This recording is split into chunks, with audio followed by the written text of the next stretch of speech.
Okay. Can everyone hear me? Yeah. Okay, hi everyone. Welcome. This is my session on Lambda as Cron, so hopefully you're in the right place. We're going to be talking about scheduling invocations in AWS Lambda. So let's get to it. A little bit about me. My name's Guy Davies. I'm a senior systems engineer for Sophos Limited. Sophos is a computer security company, global company. And we do security products to secure your endpoint, your gateway. We use AWS a lot. We have a lot of back-end systems that our products communicate with, and we've been implementing these systems on AWS for a good few years now. We also supply security products for you, the AWS customers, to use within your AWS deployments. We've got the UTM, the Unified Threat Management,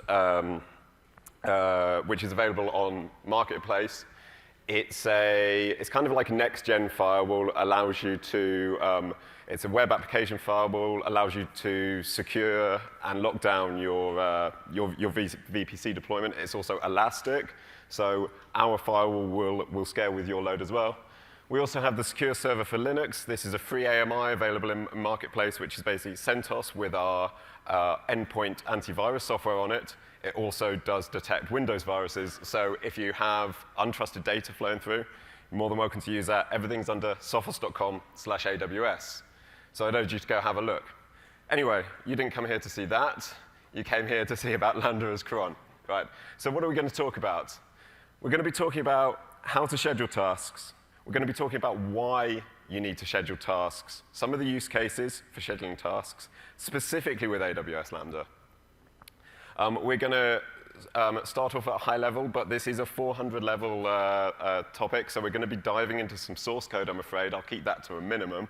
We're going to look at the various options available. Any of these might be suitable for your needs, and then we're going to focus in on one particular solution, which we've been developing for a little while, and go through, do a quick demo, give some resources and templates, and hopefully give you guys some ideas on how you can implement this in your infrastructures. So hopefully we'll have enough time to get through it all. Anyway, so scheduling. Why do we need scheduling? Lambda is event-based. It's event-based computing.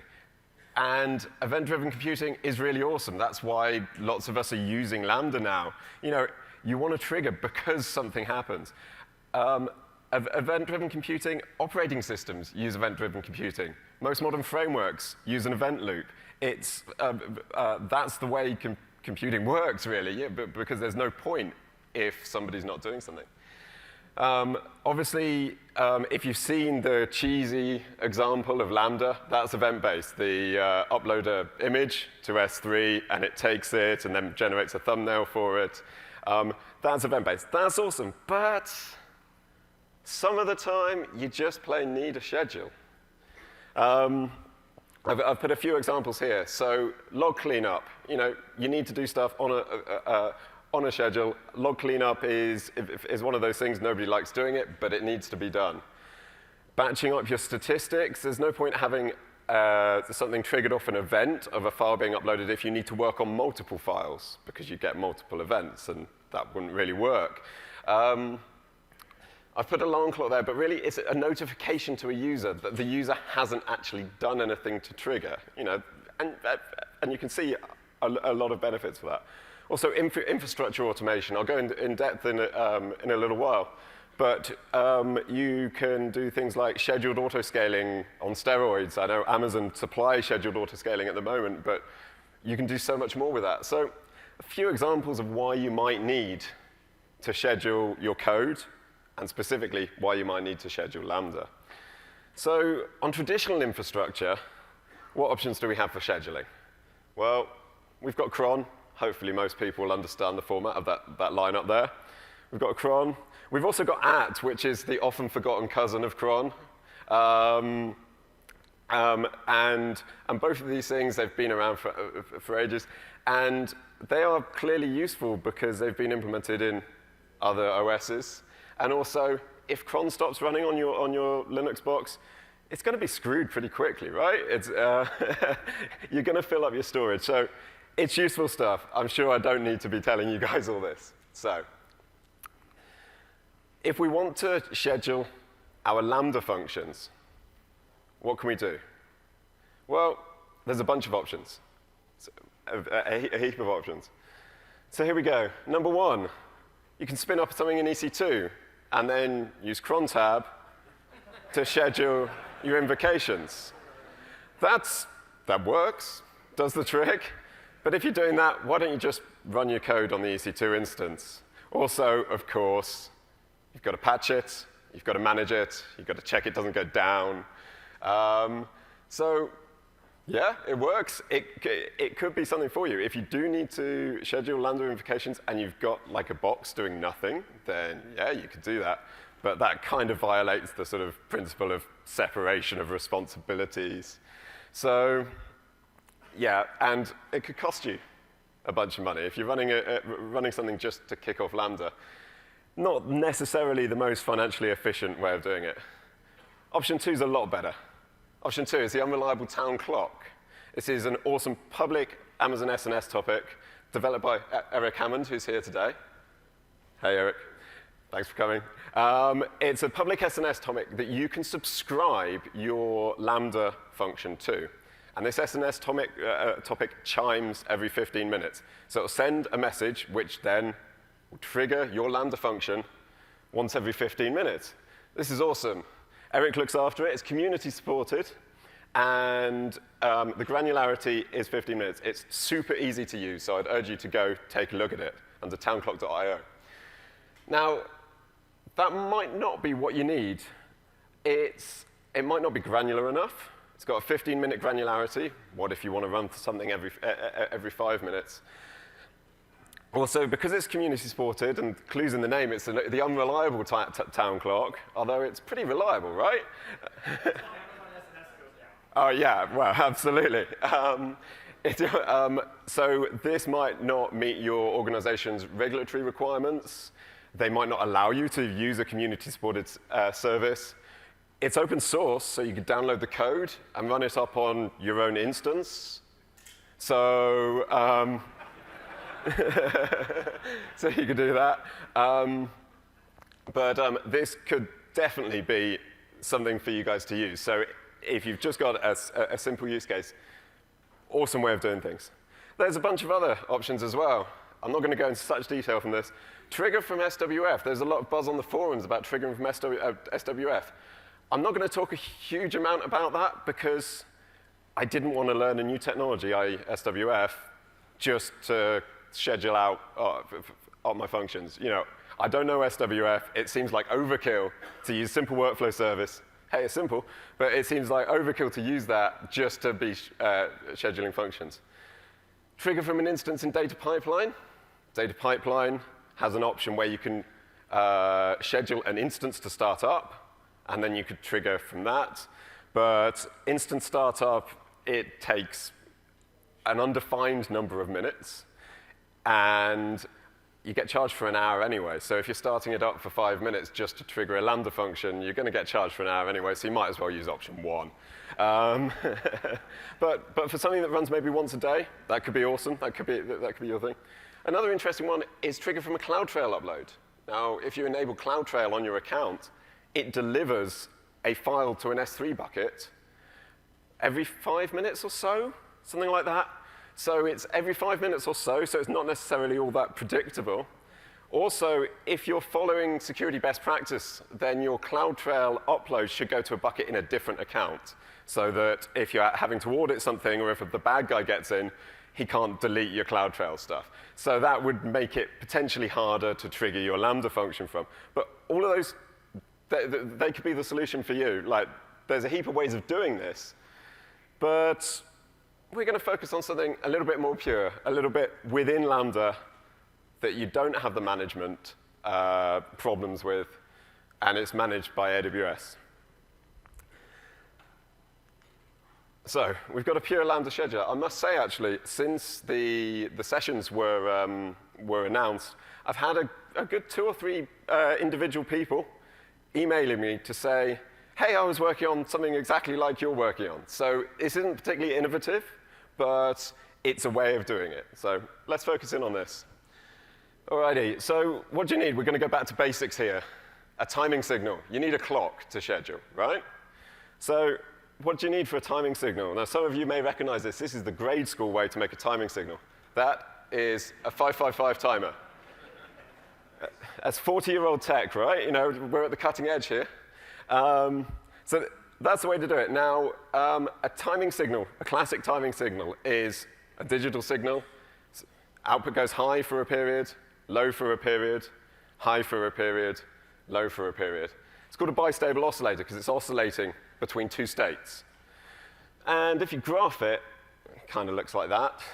There's a graph, zeros and ones, zeros and ones. Now, the graph thing is interesting because it's a graph, yet where else do you get graphs that AWS could provide?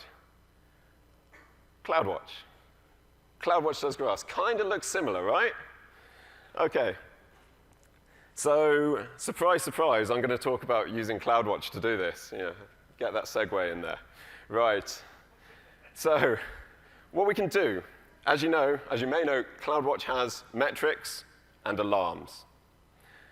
Now, an alarm triggers off a condition on a particular metric. Now, you can set an alarm, and an alarm can do one of many things. First thing it does is it turns that alarms page in the AWS console red, right? That's something that happens. You can terminate an instance. You can do all sorts of things. You can send a notification to SNS, which in turn can send an email, fair enough, or trigger Lambda. So you've got an alarm. It's going into the alarm state, which can trigger SNS, which can then trigger Lambda. Now, Lambda's pretty cool because you get the AWS SDK for free in Lambda. It's fine. So Lambda can actually do things with that alarm, do things with that metric. So why don't we invert the state of that metric? So if it's just gone to 1, we can invert it to 0. And then we've reverted it to 0, so the alarm goes into the OK state. I'm not alarming. But the great thing about CloudWatch alarms is you trigger on state transitions, not on specific states. So it goes into the OK state. That can trigger a notification itself, which can trigger Lambda. And then Lambda inverts the state of the metric. And then it goes back to 2. And you get a cheesy animation. And then Lambda can then invert the state of the metric. And it goes down to there again. So you get this kind of bistable oscillator. It's the same deal. It's oscillating between two states, which kind of ends up looking like our graph that we had. OK. So hopefully you can all get that. Now, it's interesting because this is the same Lambda function. Because with Lambda, as a recap, Lambda sends in an event into the Lambda function. And that event is either an S3 put or an SNS notification. Now, the SNS notification actually says the new state of the metric. So the alarm generates the SNS notification, which has, in the data structure, the new state of the metric. So Lambda can tell whether it's going from 1 to 0 or 0 to 1, and it can tell what to push in. So there we go. Right, let's jump in. Configuring up the CloudWatch alarm. Now, I'm well aware that you probably can't read that, so we're going to focus on each individual point individually. This is configuring it via the web interface. Obviously, you can configure it via the CLI or via CloudFormation. So we've chosen this metric, and we've chosen it to go from 0 to 1, because that kind of matches our 555 timer. You notice here we've got a period there. What the period means is when the metric changes state, it will wait for that period of time. We choose a minute here because a minute is kind of useful, right? But you could choose 5 minutes. You could choose whatever period you want. And the period of the oscillation will just go out. So we can set this up. And then we can set up our notifications.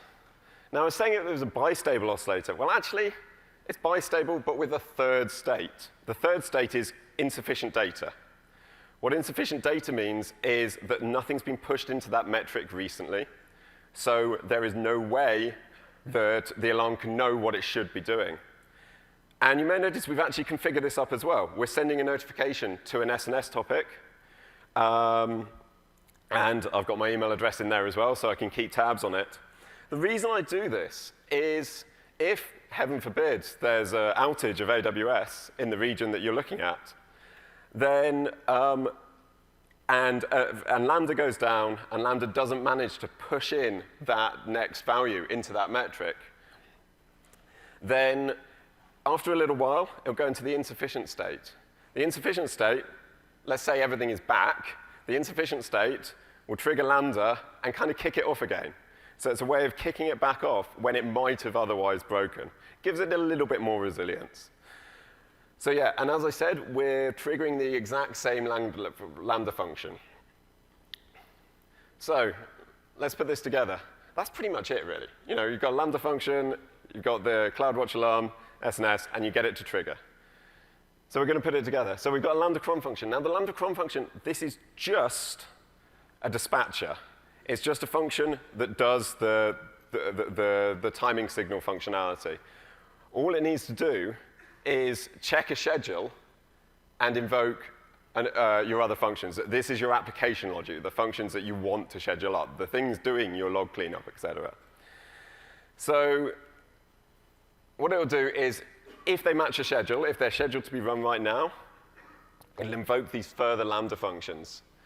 And it will also reset the CloudWatch metric. So it resets the CloudWatch metric, a minute passes, the CloudWatch alarm triggers, hits an SNS topic, the SNS topic sends a notification to Lambda Cron, which then will invoke any functions that have been scheduled for.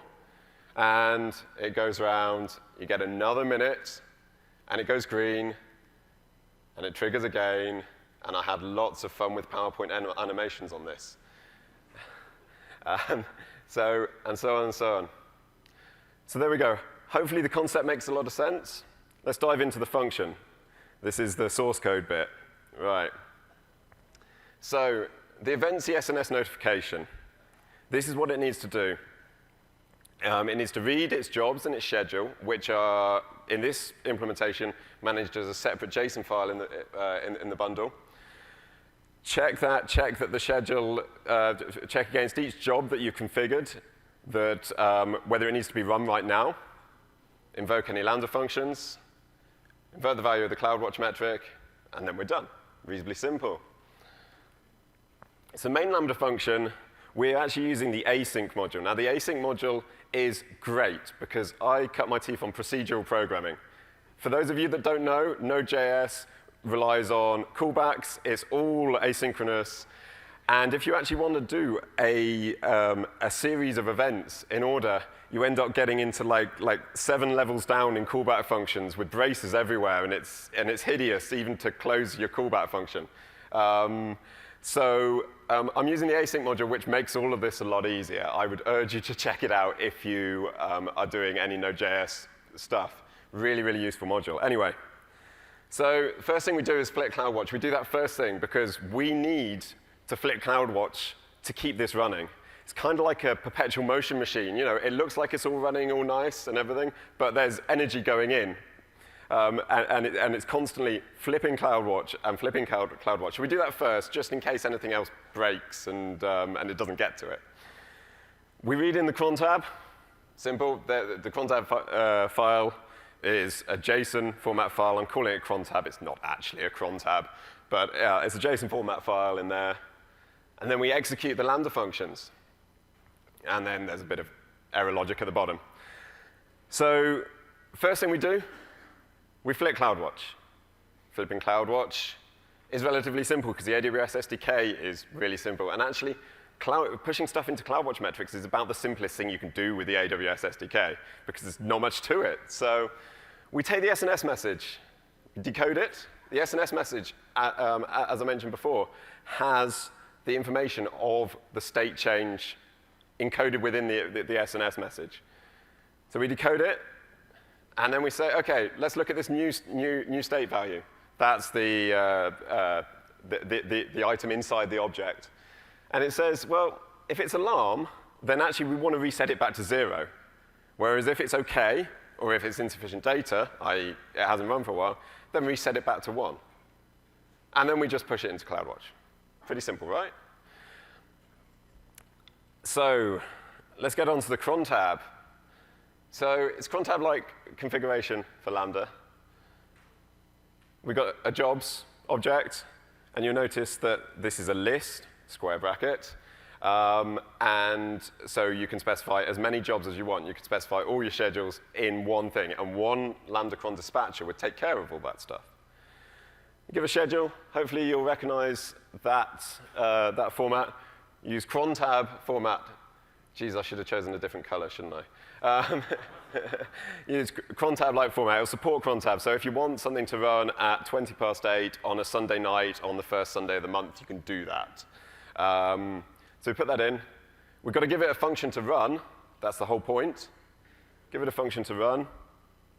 And also, with Lambda usually, you don't have any control over what's passed into your Lambda function, because what's passed into your Lambda function is the event that triggered it, which is in a predefined format that, that AWS have defined, which is really useful. However, there is no event triggering it. This is the whole point. So you can specify whatever arguments you want. A feature request on this entire infrastructure could be to actually set these arguments dynamically. You know? So you can actually do proper functional programming with this. So there we go. There's the schedule. This is what the dispatcher reads in every invocation. And we check the schedule. Now, I'm lazy, so I've used a library. Code reuse is good, right? So it's an awesome library. It's a Node.js library, which allows you to pass Crontab-like format. It's MIT licensed, so they won't be too bothered with me using it here. So we created a date object. Now, this is running at some point within the minute. It's not guaranteed to run at the top of the minute. It's running at some point within your minute. But actually, the crontab requires it to be the top of the minute. So we actually create a new date object, which is set to now. And then we set the seconds and the milliseconds back to 0, so it's the top of the current minute. And then we can just pass the cron tab, and we get this interval.next, which once you pass the cron tab, it tells us when the next invocation should be. Now, that can be expressed as a string, and the date with the date at the top of the minute can be expressed as a string. And actually, that's the easiest thing to do. So we do a string comparison between when the cron parser thinks is the next time to run the job and the date at the top of the minute. And if they match, then it's time to run the job. And running the job is very simple as well. It's using the AWS SDK to trigger Lambda. Pretty simple, right? So we're going to do a quick demo. So hopefully the demo gods will be good to me. The mouse doesn't work, which is a great start. Awesome.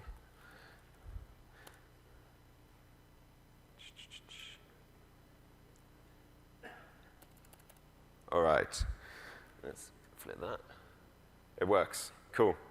OK, so as part of the demo, we have a CloudFormation build to build all of this. But in order to demonstrate it properly, we need to actually run something on a schedule. And I thought, I had a long think about what can I demo running on a schedule. And I came up with a bunch of ideas, but it was like, that was too complicated.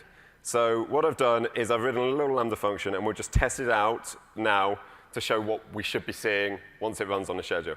What it does is it generates a little clock. It uses the image magic libraries to generate a little clock, which is super fun to work with. Go test, and it sticks it in an S3 bucket. And that S3 bucket is accessible by the website. OK, so here's the clock. So this is what we should be seeing on a schedule. I've left it in UTC because that reminds me exactly how jet lagged I am right now. So anyway, so that's what we want to run. This is just a static page right now. So let's go ahead and build the CloudFormation template. So, OK. First, we're going to configure our cron tab, and hopefully you can see that. So this is the cron tab, a schedule. We want to run it every minute.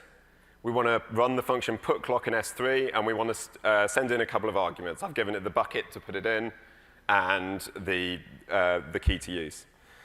So let's do exactly that. So there's the cron tab. With Lambda, you need to deployable object is a zip file. It can be just a text file, but if you've got anything more complex, it needs to be a zip file.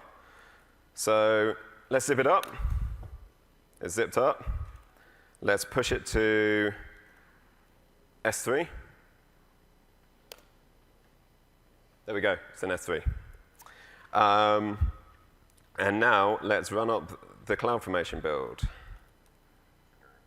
So we're creating a stack. Again, here we're giving the stack parameters of the S3 bucket to find the code in, and the S3 object that the code is, the zip file. That's about it. Right, let's go like that. That seems to have worked. And let's follow the creation of that. So this CloudFormation build. Oh, I've got to select it. OK. CloudFormation build. It builds up everything that we need. So it builds up an IAM role. It builds up the CloudWatch alarm. It builds it puts the Lambda function into Lambda, associates the role with it, and it generates the SNS topic. So hopefully it shouldn't take too long to run. There we go. We've got an IAM role for the function. We've got the function. We've got the permissions for the function. Nearly there. Creating SNS. They need a button that you can click that constantly clicks the refresh button. Anyone from AWS here? Feature request? Yeah. OK, the stack's complete, right? So you can see that we've built the role, we've built the function, the permission on the Lambda function, the topic, and the CloudWatch alarm. Let's just check they're there. I'm sure it works great, but. So here's an alarm. It's currently in insufficient data state because we haven't actually pushed anything into it yet. There it is, Lambda cron alarm. We've got an alarm. We have an SNS topic. Awesome. We have a new Lambda function, Lambda cron function. And that's pretty much it. Now, I have been unable to get CloudFormation to automatically hook up an SNS topic with a Lambda function.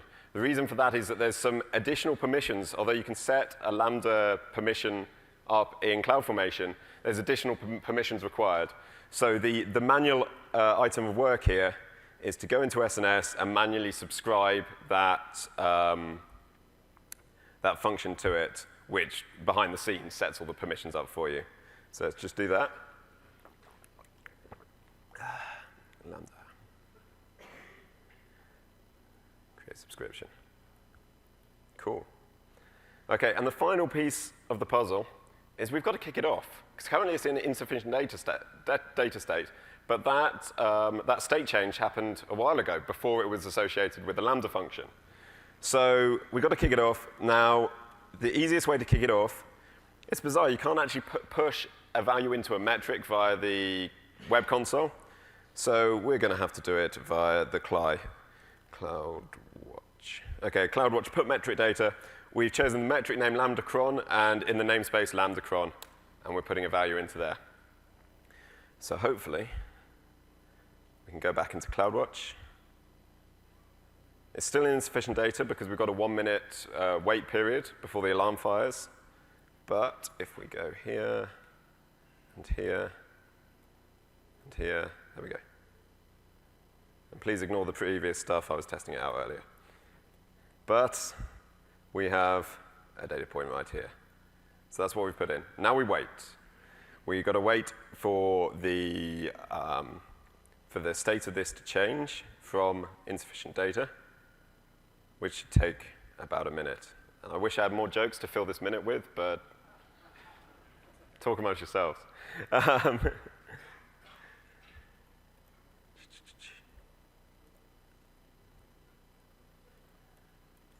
Again, likewise, I want something to push this button.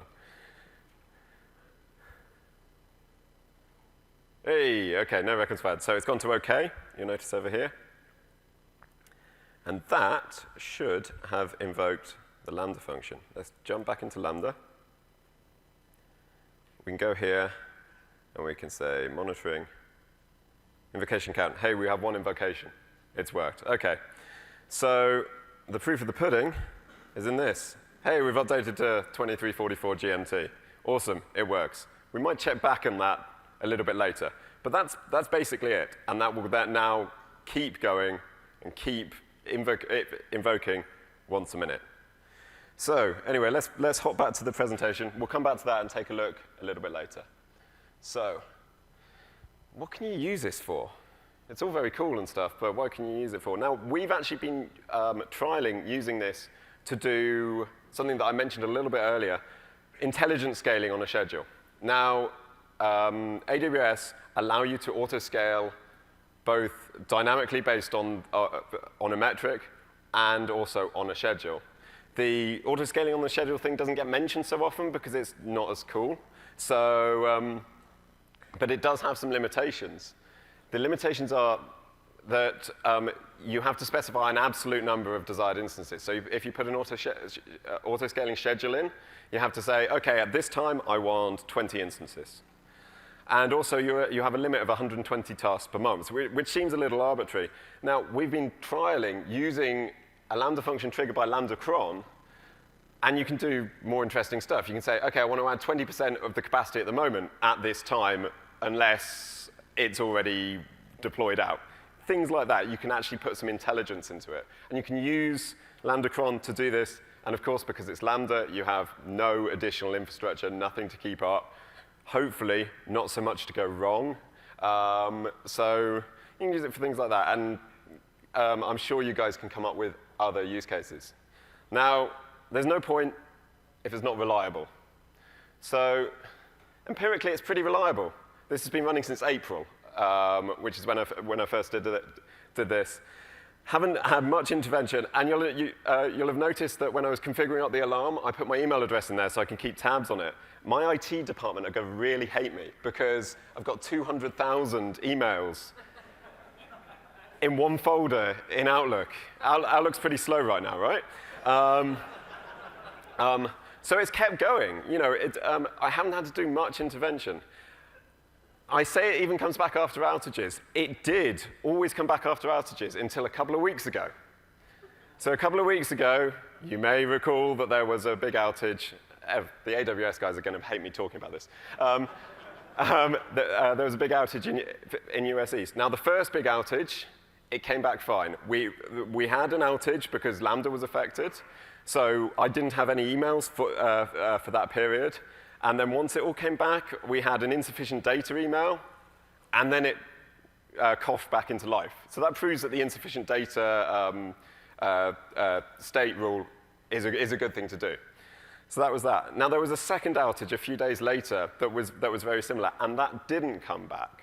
So what I'm saying is it is pretty reliable. It's been running for over 6 months. And it's only gone down once, and that was a pretty big outage, right? So, so hopefully it's as reliable as you would want. But if it's not 100% reliable, we should monitor it. Now you can use CloudWatch for monitoring it. You get it's worked really well. CloudWatch is awesome.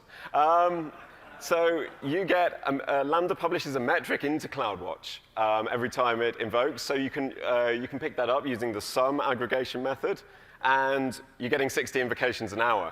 Now you could set an alarm on that to send you an email into the massive email bucket if it goes wrong. Or I'm sure you guys can think of a better way of monitoring it. But you can use CloudWatch for that.